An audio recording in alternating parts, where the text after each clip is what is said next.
On Network Africa.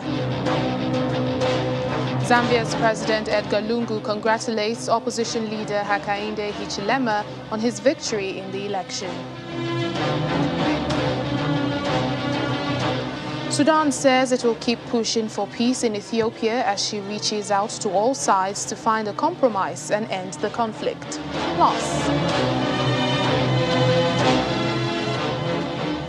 Côte d'Ivoire declares first case of the Ebola hemorrhagic virus in 25 years.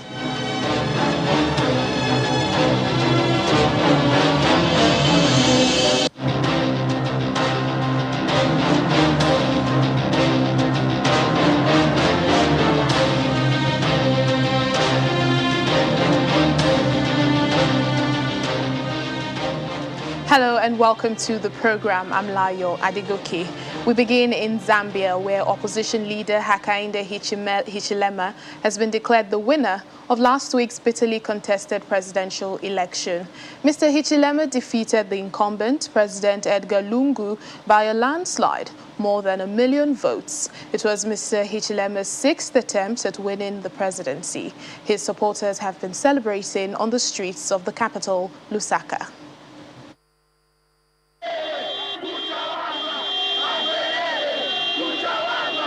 Celebrations across Zambia's capital, Lusaka, in the early hours of Monday after opposition leader Hakainde Hichilema defeated incumbent President Edgar Lungu in a tight presidential election. You can see there's a high momentum of people. People have come out in their hands to come and celebrate the new elected president, who is none other than Hakainde Hichilema. His Excellency Hakainde Hichilema, we the children of Zambia feel we will now have freedom and we also change and a better Zambia.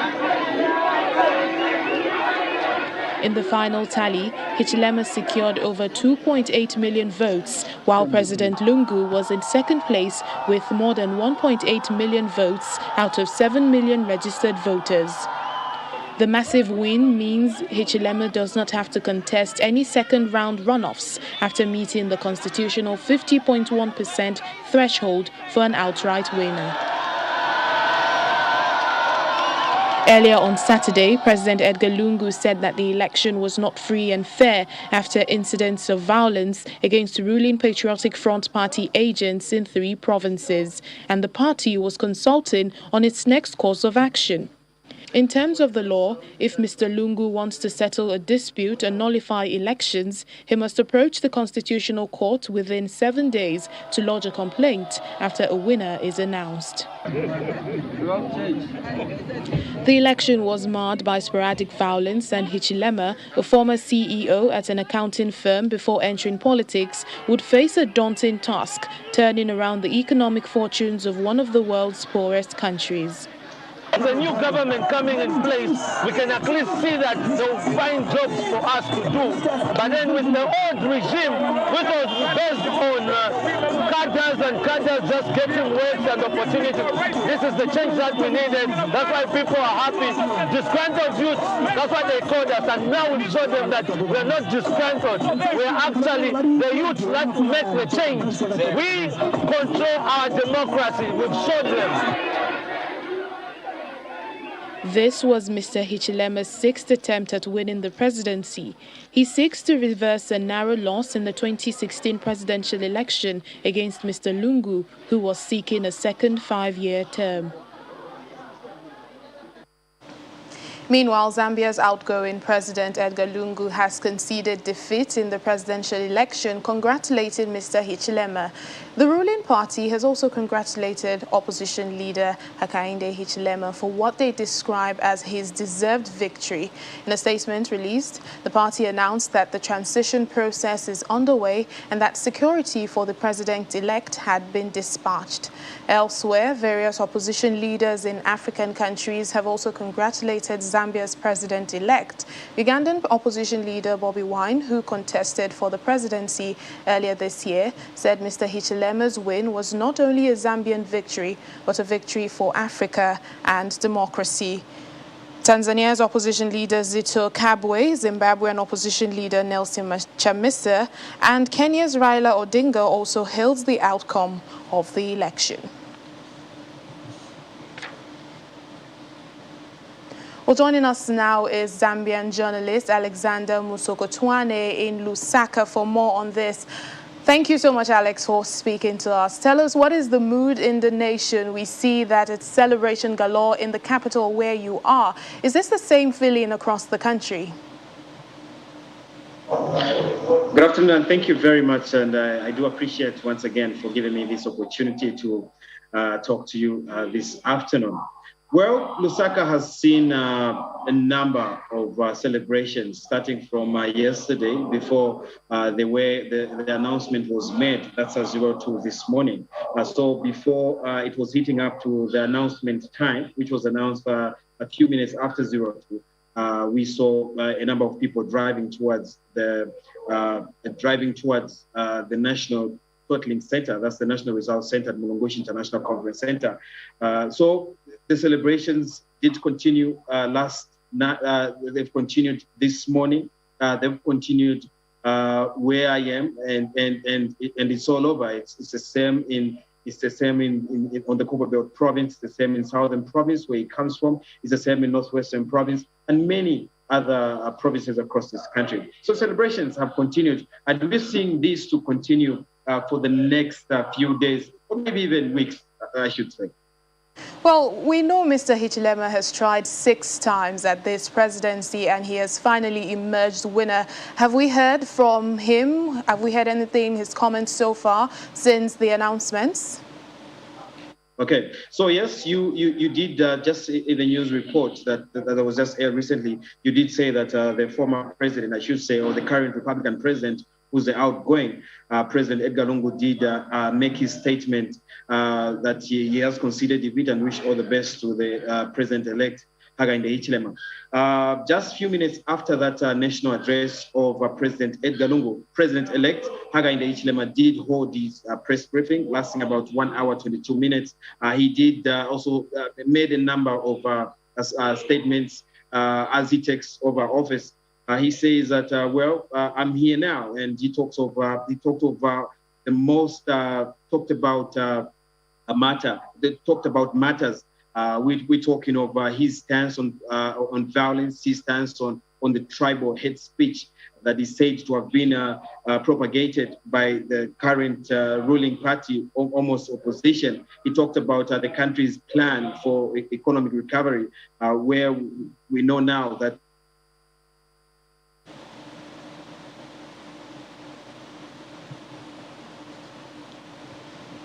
All right, then. Zambian journalists joining us there, Alexander Musokotwane in Lusaka.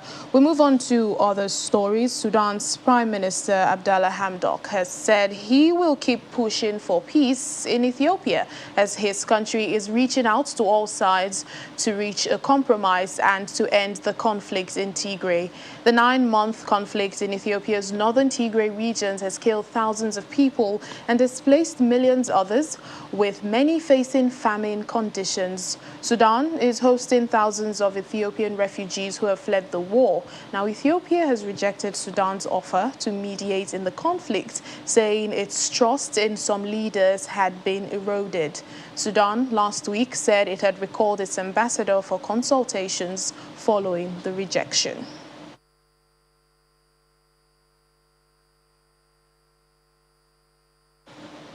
Two health stories now. Côte d'Ivoire has recorded its first case of Ebola in more than 25 years, which the World Health Organization calls a case of immense concern. The West African nation's health ministry said the case was detected in the commercial capital, Abidjan. An 18-year-old woman who is being treated in the hospital for the virus had recently arrived from Guinea, which experienced the 4-month-long outbreak of Ebola earlier this year. The WHO says further investigation is needed to identify the strain and determine if there is a connection between the two outbreaks. Ivory Coast was one of 6 countries the WHO had supported recently to beef up Ebola readiness.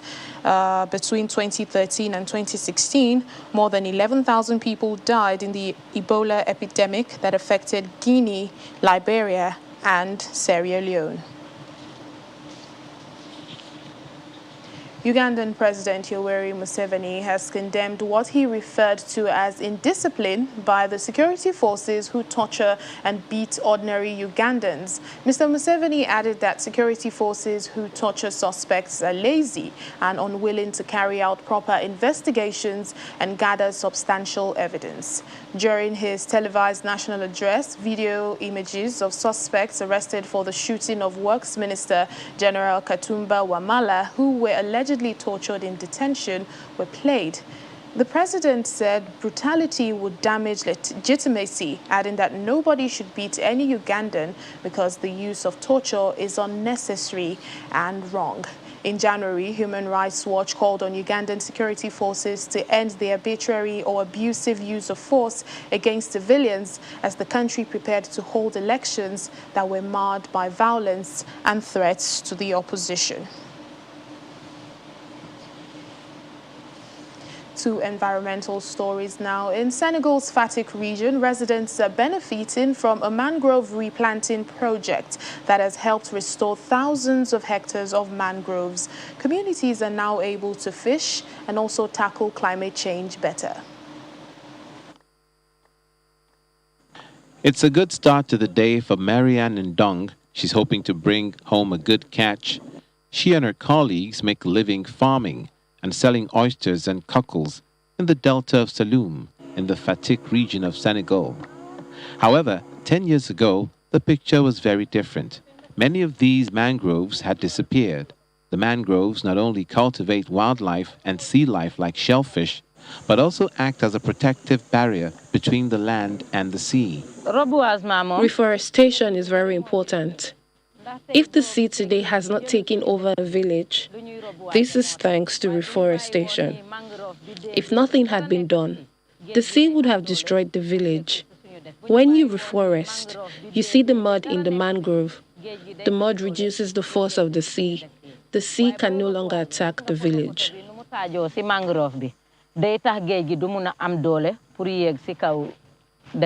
Marianne owes her livelihood to a local project which funded the huge mangrove reforestation in the region.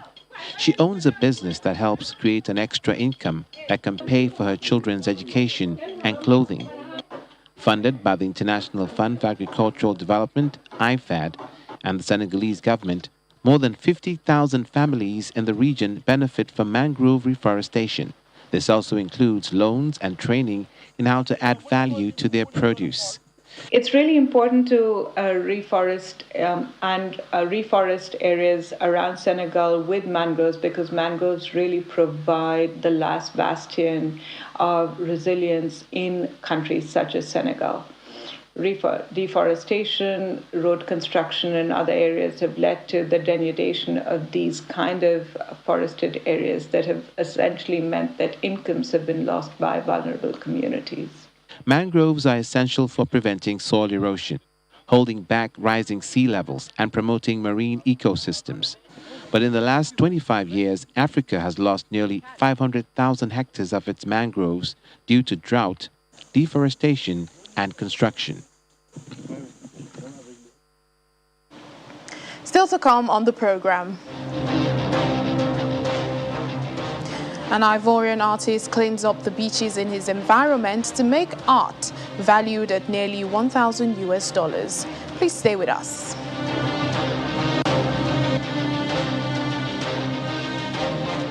Welcome back to the program. Democratic Republic of Congo's President Felix Tshisekedi has authorized U.S. Special Forces to help the Congolese army battle the Allied Democratic Forces, an armed group linked to ISIL. The ADF, which the United States has deemed a terrorist group, is considered the deadliest of dozens of armed militias that operate in the mineral-rich Eastern Democratic Republic of Congo. In a statement released, the U.S. forces is expected to boost the Congolese army's fight against ADF in the national parks of Virunga and Garamba.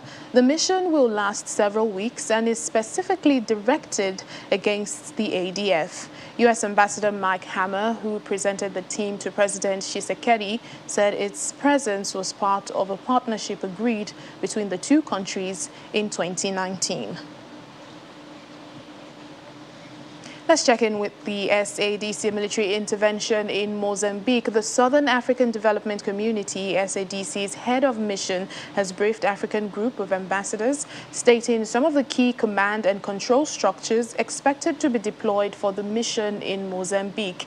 It is to have 4 components that include an office of head of mission to be based in Maputo and will be in charge of political coordination of the mission, a regional coordination mechanism, military HQs based in Pemba, and on-the-ground troops from different countries. Back in June, the SADC agreed to deploy troops to Mozambique to help it tackle the escalating violence in the country's north, but offered little specific operational details. But now, many questions abound as to how these components will eradicate the insurgency in the region. This conflict began in 2017, and since then, nearly 3,000 people have been killed and almost 800,000, half of whom are children, have been forced from their homes in the gas-rich Cabo Delgado province. Well, joining us now is David Otto, a security analyst. For more on this, thank you so much for joining us on the program. Before now, we were not aware of the specific operational details after the SADC agreed to deploy troops to Mozambique, but now we have been briefed. How are these structures expected to operate on ground, to ensure that jihadists are eliminated within the stipulated 3 months? Yes, thank you very much. Finally, the South African Development Community, the SADC, has finally, deployed its forces on ground. And as you rightly said, this means, there are now 4 components in which to work by. Of course, counterinsurgency operations are not just military missions; they are also political. So, as you rightly pointed out, the first component is the head office that is based in Maputo and headed by one Professor Molumo, who is from Botswana. I think the function of this head office is to be able to deal with all the countries that have been, deploying the forces under the SADC mission. There are 16 countries under SADC, but not all of these countries are deploying their forces at this point in time. Then, of course, we have the regional coordination, which is also being coordinated by the Botswana Deputy. This is the coordination.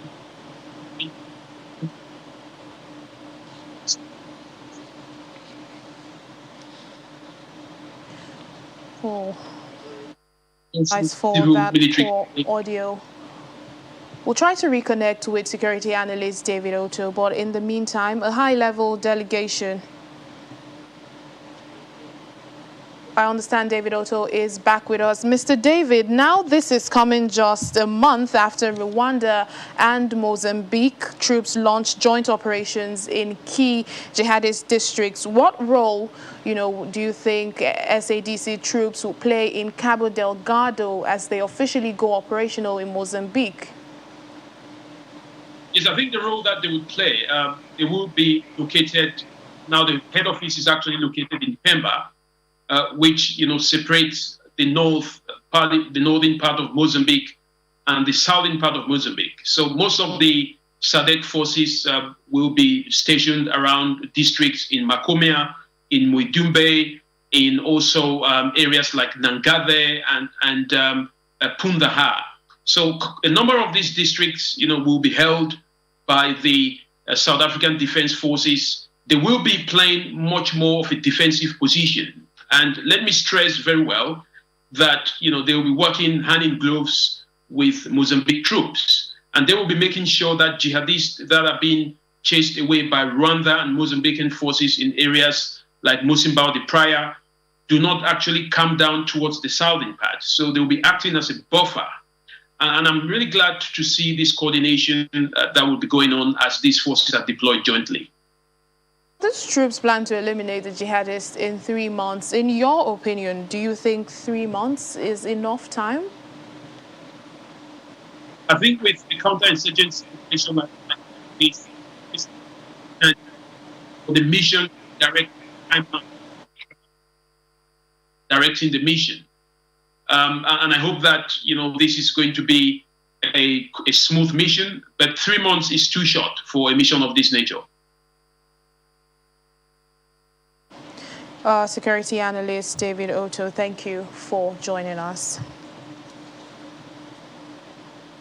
Thank you. An Ivorian artist is helping his country's environment by cleaning up beaches and creatively making art with the scraps he gets. Over a short career, Kwame has blossomed into one of Côte d'Ivoire's more original and provocative working artists. His unique methods have garnered wide acclaim, and his art has hung in galleries throughout West Africa and parts of Europe. A 26-year-old Ivorian painter, Aristide Kwame, combed the beach dragging a trash bag of waterlogged flip-flops. He knew most of... Little did they know that Kwame, after collecting rubber scraps that had washed up along Abidjan's coast, would take them home, cut them into pieces, and plaster them across a canvas valued at nearly $1,000. Ce sont des déchets que des hommes, n'est-ce pas? This is the waste that men dump into the sea, and the sea brings it back to us because it doesn't like it. The environment doesn't want the negative things the man gives away, so the sea brings everything back to us.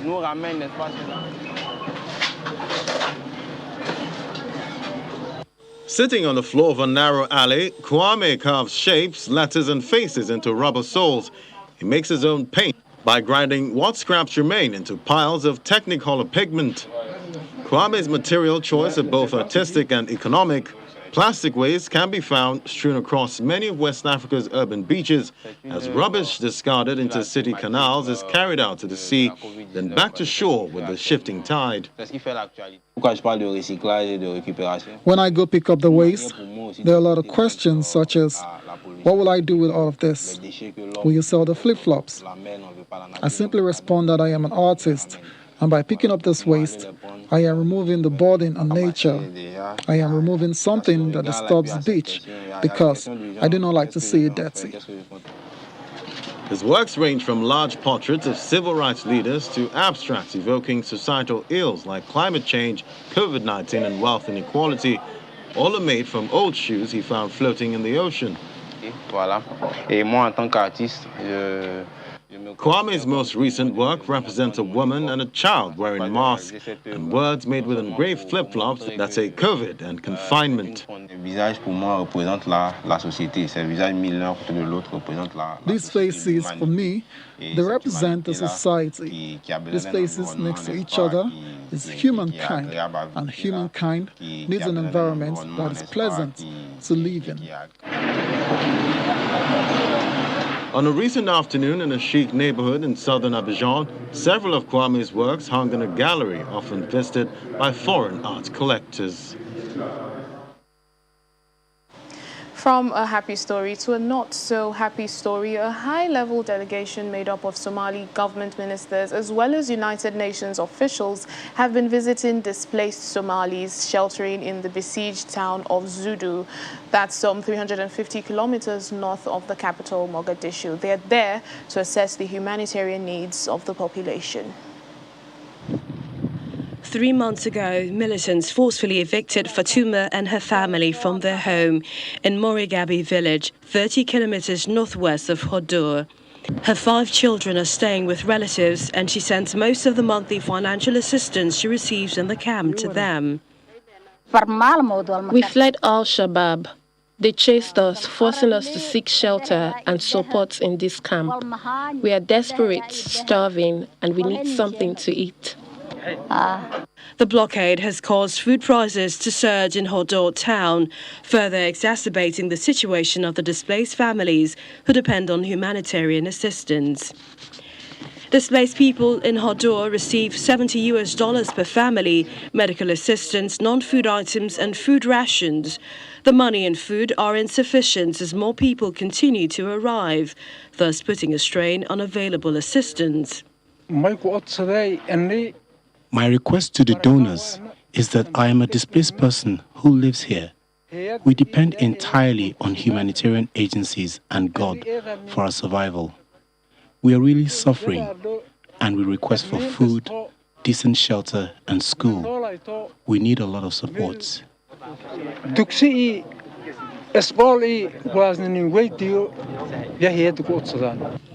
The humanitarian response has improved the living conditions of displaced families, though there is a need to scale up interventions. This problem of displacement has been recurring, but what these IDPs here need most is, one, security. They need their safety to be guaranteed, having been forced to leave their homes by conflict. Secondly, they need humanitarian assistance. We appeal to the donors to support them. The Strategic Communication and Coordination Officer in the UN Office for the Coordination of Humanitarian Affairs, Olga Sherevko, said the situation could worsen if additional resources are not mobilized soon. Gaps still exist and people are still coming because of they're being displaced by conflict and they're being displaced by drought. The humanitarian community has prioritized assistance for 4 million of the most vulnerable people in Somalia in 2021. This year's humanitarian response plan seeks $1.09 billion to provide life-saving assistance and livelihood support to those most affected. However, only $432 million, that's about 40% of the required funding, is available, the lowest in 6 years. And that's it on the program for today. Thank you for being a part of it. I'm Layo Adegoke.